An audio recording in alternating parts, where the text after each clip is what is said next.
New world champion wants Manny Pacquiao fight next. I'll put a Hall of Famer on my record. A reigning world welterweight champion is targeting a showdown with Manny Pacquiao. Pacquiao made a sensational return to the ring this past weekend when he faced reigning WBC belt holder Mario Barrios at the MGM Grand Garden Arena in Las Vegas, Nevada.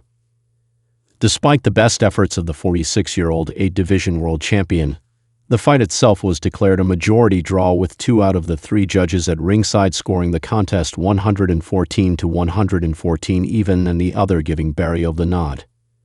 Some in the sport were in disbelief at the result, with claims that Pac-Man had done enough to dethrone Barrios and become the oldest world welterweight champion of all time, breaking the record that he had actually set himself back in 2019.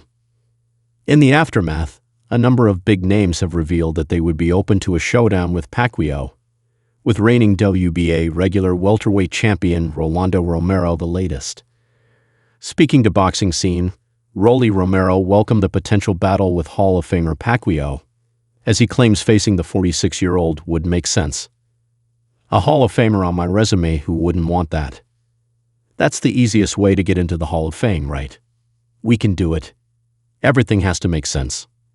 It's going to be a fan favorite. That makes sense right there. Romero was last out on May 2, flooring Ryan Garcia in the second round of their bout at Times Square in New York City on his way to a points decision to capture the regular version of the WBA World Welterweight title. With current super champion Jaron Ennis set to vacate and move up in weight, he will be the WBA's sole champion soon. Rolly put on a career-best performance against Garcia in what was his first appearance at 147 ohms, having previously campaigning between the lightweight and super lightweight limits. Pacquiao's advisor, Sean Gibbons, has said he is open to discussing the fight.